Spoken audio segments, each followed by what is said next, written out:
Dépistage du cancer colorectal à 50 ans, êtes-vous incollable sur la cinquantaine? Santé, quiz, sofood.com. À 50 ans, la plupart des anciens footeux et footeuses sont soit devenus dirigeants, éducateurs, consultants, businessmen dans les chargeurs de téléphone, piscinistes ou tout simplement bons vivants pour ne pas dire rentiers.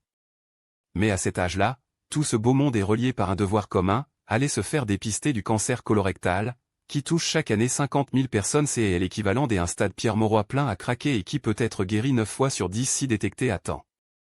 Une maladie qui touche tant les hommes que les femmes. Et il y a du boulot, en 2024, seulement un tiers des personnes concernées avaient effectué le test. Comprendre, il faut absolument remonter ce pourcentage et tous aller se faire dépister une fois le demi-siècle atteint. Place à notre quiz foot spécial 50 ans.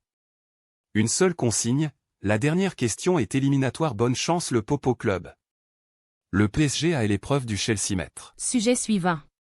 Une première nationale, une double greffe réalisée avec succès sur un patient diabétique à partir d'un donneur décédé. Une double greffe sur un patient diabétique réalisée à partir d'un donneur décédé a été réalisée par le CHU de Toulouse.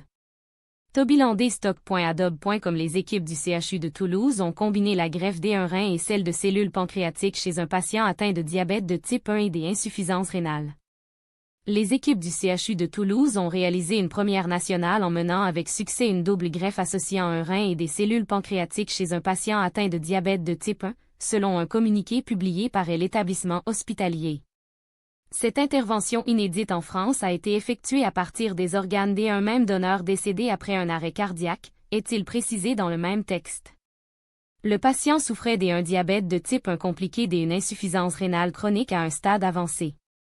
Depuis plusieurs années, il devait recourir à la dialyse.